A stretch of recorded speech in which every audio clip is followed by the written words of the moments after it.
Boa noite, irmãos. Tudo bem com vocês? Vamos à nossa aula de hoje. A aula de número 11 é a penúltima aula. E essa aula vai ser da página 37 até a página 39 da nossa apostila. E eu dei um título para ela. E o título que eu dei foi esse: Como usamos nosso corpo, nossa vida e nossa experiência para falar de Deus.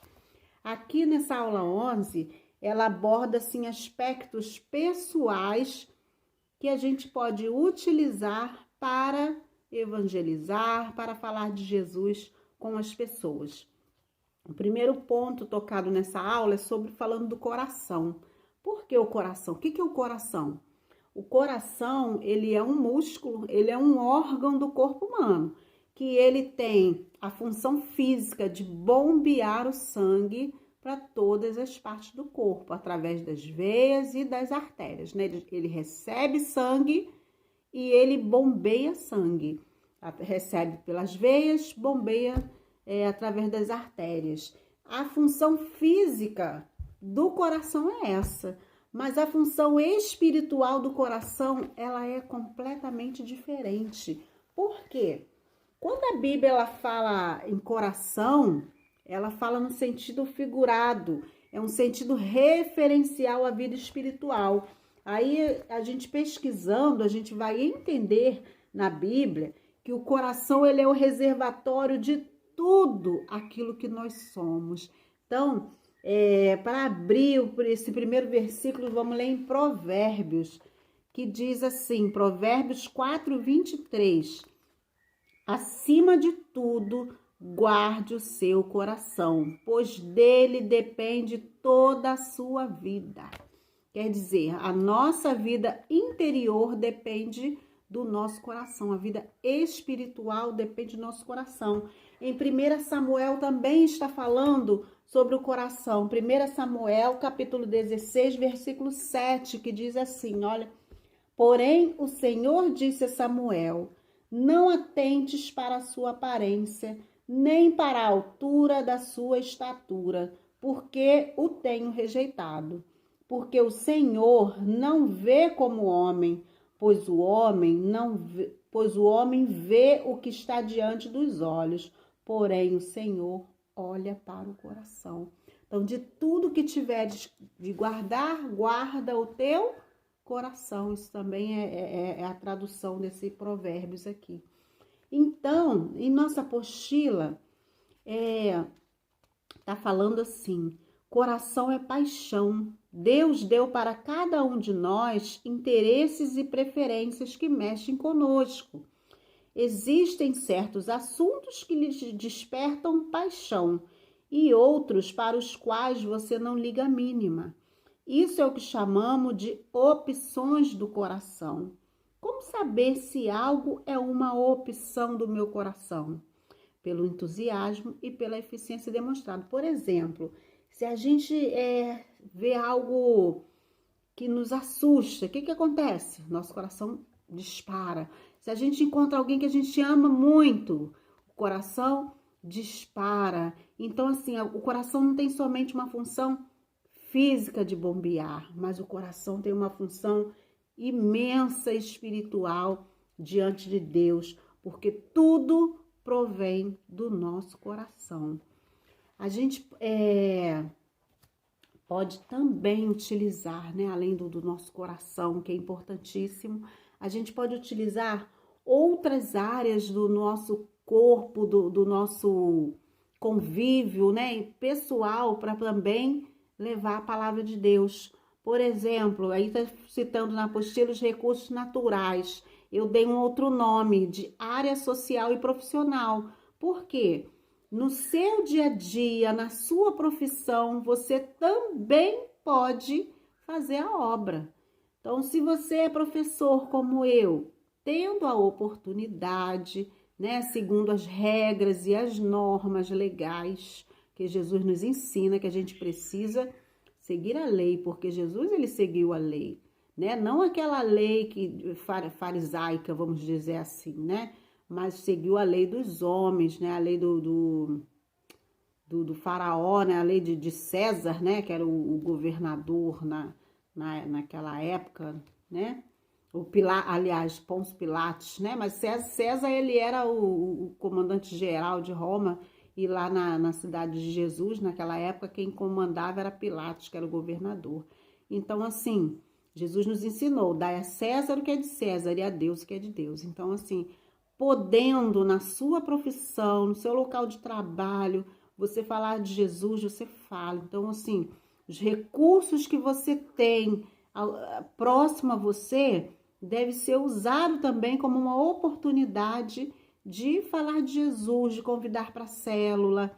O nosso modo de ser, essa parte é muito importante, porque muitas vezes a gente não precisa abrir a boca para falar de Jesus, mas o nosso modo de ser e o nosso modo de agir é testemunho para o ímpio ver Jesus em nós. Então, aqui na apostila está falando, não existe temperamento certo ou errado para o ministério.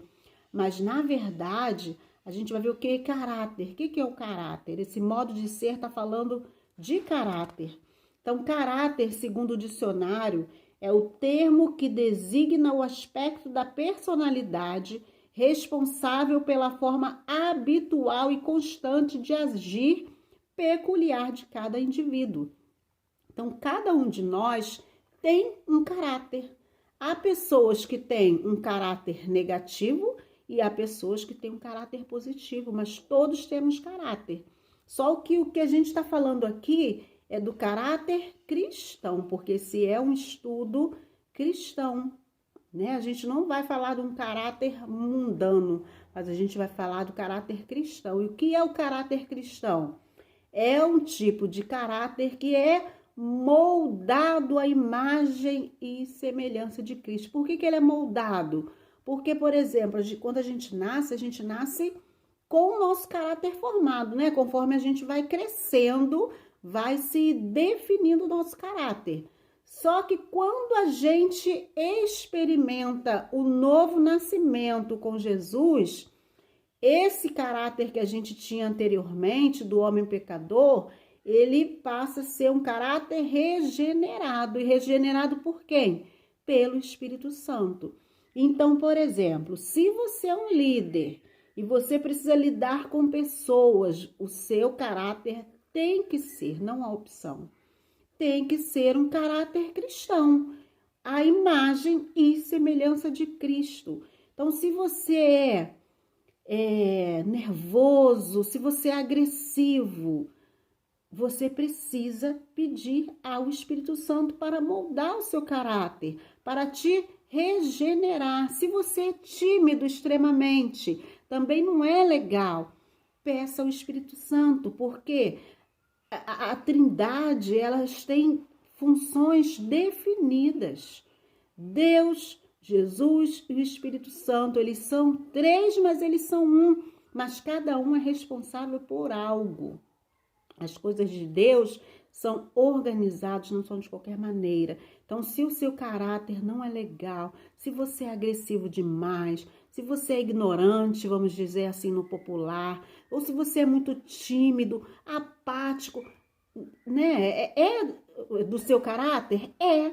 Só que você pode pedir ao Espírito Santo para te regenerar. Porque quando a gente nasce de novo, a gente não pode ser igual. Se a gente já era, né, um caráter bom, um bom caráter, vamos permanecer, aprender mais, né? É sempre bom aprender.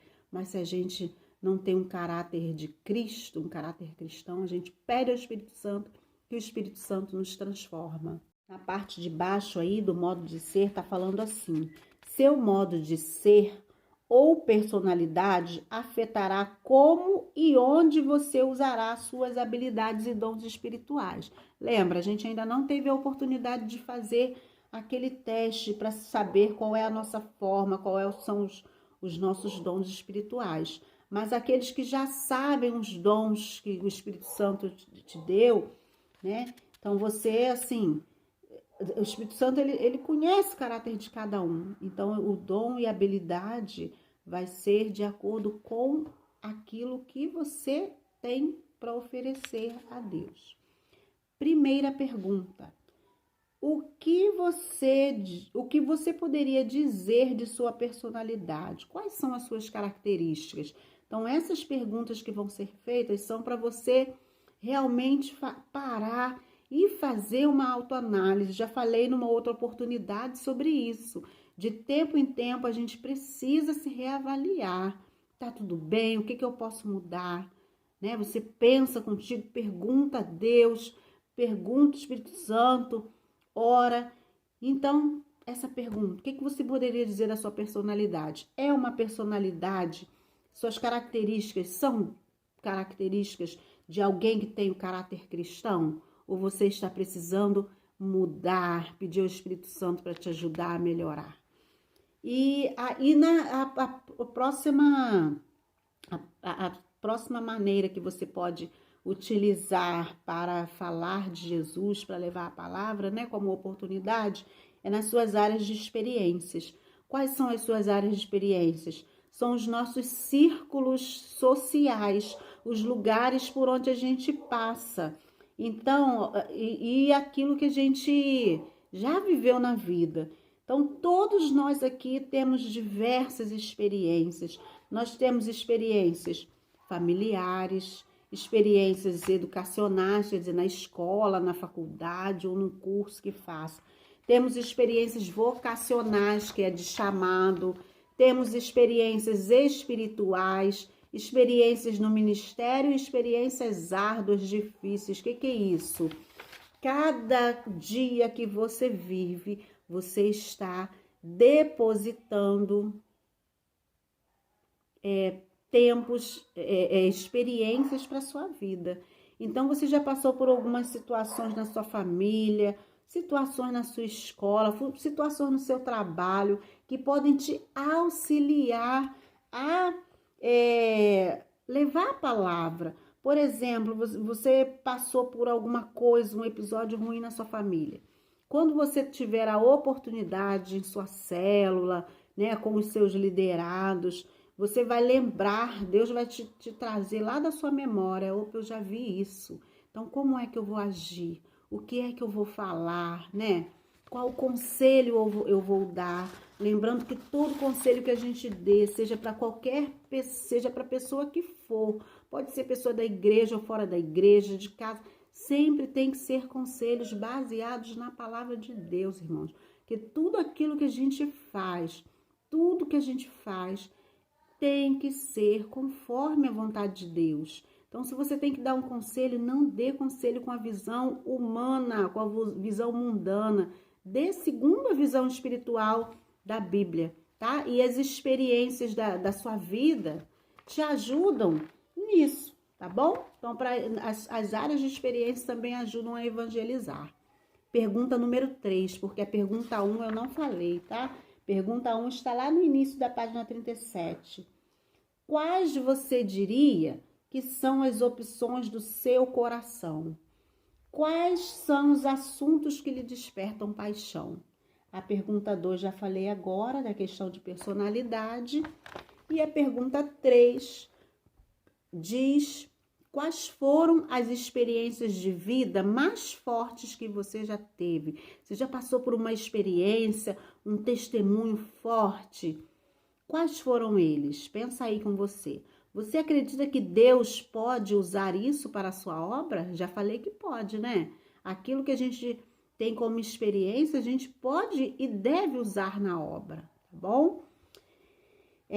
As nossas experiências são treinamentos de Deus para nos capacitar a ministrar a vida de outras pessoas. Em 2 Coríntios está dizendo, né? Bendito seja o Deus. E o último tópico desse estudo, dessa aula 11, está falando sobre o serviço. O que é o serviço? Vou ler João capítulo 13, somente, aqui na apostila está citando de 1 a 17, mas eu vou ler somente os capítulos 15, os versículos 15, 16 e 17 para vocês, tá? Só um minutinho que eu vou acender a lanterna. Diz assim, versículo 15: porque eu vos dei o exemplo, para que, como eu vos fiz, façais vós também. Na verdade vos digo que não é o servo maior do que o seu senhor, nem o enviado maior do que aquele que o enviou. Se sabeis essas coisas, bem-aventurados sois se as fizerdes. Então, isso está falando nada mais que ser servo. Jesus, ele deu um exemplo incrível de ser servo, quando nessa passagem aí, ele lavou os pés dos seus apóstolos, né, dos seus discípulos. Então, o que é ser servo? Servo é aquele que faz o que os outros não querem fazer. Ser servo não é fácil, mas é a tarefa mais bonita na obra do Senhor. É fazer aquilo que os outros não querem fazer. Ser servo, o servo é aquele que está atento às necessidades. Como estamos falando de igreja, está atento às necessidades da igreja, está atento às necessidades dos irmãos. Eu posso traduzir isso como diáconos. O diaconato é serviço, é o servir. Eu não vou aprofundar aqui nas funções do diácono, mas a função principal é o servir. Servir onde? Em alguns pontos da igreja. Mas o diácono é só aquele que foi chamado, consagrado? Não. Todos nós somos servos, primeiro, do Senhor. E segundo, a gente precisa ser servo e agir como servo. E saber que o servo, ele não... Lá pra frente vamos falar, tá? O importante é o servo, é aquele que está atento às necessidades dos outros. Por exemplo, você não pode chegar, você tem que chegar na igreja. Se você é um servo de Cristo, você precisa observar as pessoas. Tem gente que às vezes está com a fisionomia triste. O que você pode fazer? Vai perto. Tudo bom, irmão? Tudo bom, irmã? Tá tudo bem com você? Podemos orar juntos? Que às vezes as pessoas não falam. Mas se a gente observa, a gente vê a necessidade, vê a tristeza ou vê a alegria, porque a gente também deve se alegrar com os irmãos. O servo é aquele que tem o servir como prioridade. Olha aqui, ó. Ao perceber as necessidades dos pés sujos serem lavados e que ninguém se dispunha a fazê-lo, Jesus não deixou isso para depois, mas prontamente se levantou para sanar aquele problema, porque era uma prioridade que não poderia ser adiada. Vou dar um exemplo, estou falando de igreja, tá? Não estou falando da célula aqui agora, nessas opções, mas na célula também a gente pode fazer. Vou dar um exemplo, então, de célula, que já fizeram comigo, viu? Tem gente que já fez isso comigo, e isso é muito bom. Você vai na célula, né? Vai fazer célula na casa de alguém. Aí a célula acabou, tem o lanche, você lancha e larga tudo lá, a bagunça, para o dono da casa arrumar. Né? Seja o dono da casa, membro da célula ou visitante, o que você faz? Ajuda a recolher as coisas ali da mesa, os copos, né? Se o dono da casa permitir, você lava, né? Ajuda a ajeitar as coisinhas ali, porque são coisas que precisam fazer. Muita gente não gosta de fazer, né? Mas o servo, ele se dispõe a fazer porque vê o servir como prioridade. Servo é aquele que não se importa em se humilhar. Se humilhar, irmãos, não é ruim, não é verdade? Por quê?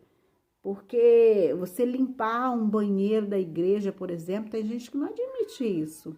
Mas o servo, ele não está nem aí. Ele não se preocupa em se humilhar. O serviço precisa ser feito, então vamos fazer, né? Jesus, ele fez isso. Como Jesus agiu, né? Tá falando aqui, ó. Entretanto, não se importou em se humilhar e servir cada um deles como se fosse o menor. Na verdade, Jesus era o maior de todos ali. Só que ele nos deu exemplo, né? E a própria Bíblia fala que o menor da casa, Davi era o menor da casa, né? Era o mais desprezado. O pai de Davi não deu nada por ele, né? Mas quem foi escolhido foi ele. Então, o menor da casa, da mesma forma com Abraão. Então, Jesus, ele cingiu-se de uma toalha para lavar os pés. E hoje tem muita gente jogando a toalha e fugindo das dificuldades do trabalho da igreja. Então, a fé exige compromisso. Olha aí o que está escrito na apostila. E é assim, a mais pura realidade. Você chegou na igreja, tem algo fora do lugar, você não vai procurar um culpado. Ah, fulano não fez, ciclano que é pago para fazer não fez. Não, você é um servo do Senhor. Então, você chegou na igreja, tem algo para fazer? Faça, né? Se lhe for permitido fazer, tem um papel no chão? Pega o papel, joga na lixeira. Foi no banheiro, tem uma torneira aberta? Fecha a torneira, né? Então, isso é ser servo. O servo é aquele que não se preocupa em ser o maior. É o que a gente, né, acabou de falar agora. Jesus disse, o maior entre vocês deverá ser como o mais jovem, e aquele que governa como o que serve. Pois quem é o maior, o que está à mesa ou o que serve? Não é o que está à mesa, mas eu estou entre vocês como quem serve. Né? O exemplo de Jesus lá em Lucas, capítulo 22, versículo 26 e 27. Ao lavar os pés dos discípulos, Jesus, apesar de ser o mestre e senhor, não se preocupou em ser o maior. Ele tomou para si o lugar menor, né? Ou o lugar do menor. Não importa se o seu dom espiritual é atraente e chamativo, mesmo sendo aquele que... Vou repetir. Não importa se o seu dom espiritual é atraente e chamativo, mesmo sendo aquele que parece ser o menor, o importante é servir de acordo com o que Deus lhe dá. Certamente, na sua célula, há uma necessidade que o seu dom pode suprir. Disponha-se e descubra. Tópico 6. Servo é aquele que tem consciência de quem é e por isso serve, né? Aquele que sabe da sua identidade de cristão, de servo, ele serve. É por isso que ele serve. Servo é aquele que age com altruísmo. É o que olha mais para a necessidade dos outros do que para as suas próprias necessidades. Os pés de Jesus também estavam sujos, mas ele preferiu se levantar, lavar os pés sujos dos seus discípulos. A semelhança do bom samaritano, ele não agiu com egoísmo, mas com altruísmo, porque pensou no próximo primeiramente. E para concluirmos, lá na parte de baixo da página 39, Jesus, mestre e senhor, deu o exemplo e o desafio. Se eu fiz, vocês também devem fazer. Assim, aí tem um desafio, é aquilo que eu vim falando, né? Descubra a sua forma. Comece avaliando seus dons e habilidades. Leve em consideração seu coração e sua personalidade. Examine suas experiências e extraia lições já aprendidas. Aceite e desfrute sua forma. Continue desenvolvendo sua forma. Seja um servo à semelhança de Jesus. E aí, por último, última pergunta. Como você poderia servir a sua célula e a igreja através da sua forma? Quer dizer, através de sua personalidade, através do seu chamado, através daquilo que Deus te formou para ser. Como é que você pode servir a sua célula e a igreja assim? Aí eu estendo, não somente servir a sua célula e a igreja, mas servir no dia a dia. Porque o nosso